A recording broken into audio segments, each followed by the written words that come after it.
Nitwa chimba nyingine. Unakuja na chama tunakuwa wewe sasa ndio. Nitwa chimba nyingine kwa jikombe anza kwa. Anasi kwa hapo. Anasi kwa hapo. Mzuri. Nitwa chimba nyingine. Yakisa muratima. Masa bishara. Masa bishara.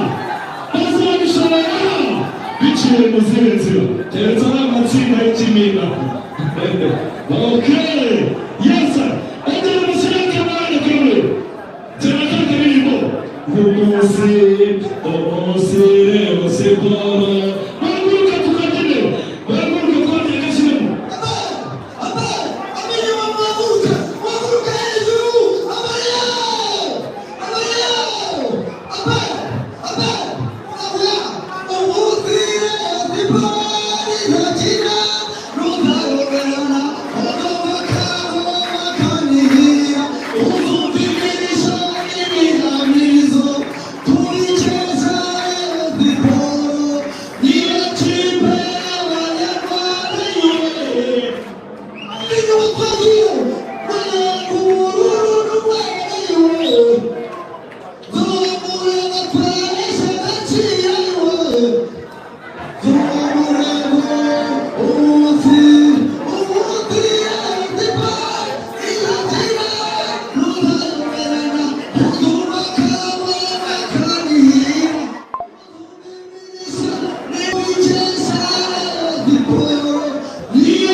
I'm ready. Nikaona jamani fuata skoli aje. Ndio leo sasa fuata chakula skoli. Skoli laga. Kabisa. Wasili. Yeah. Tujia kuja mwicho minome. Wanatumaini mchiriziki za skoli. Skoli. Wanatumaini skoli. Eti basi ya fomu ya kichwa.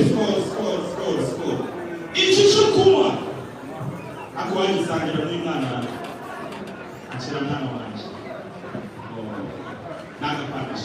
Anze leo kuja na wale kama ni zoga ngendo ndio ndivyo.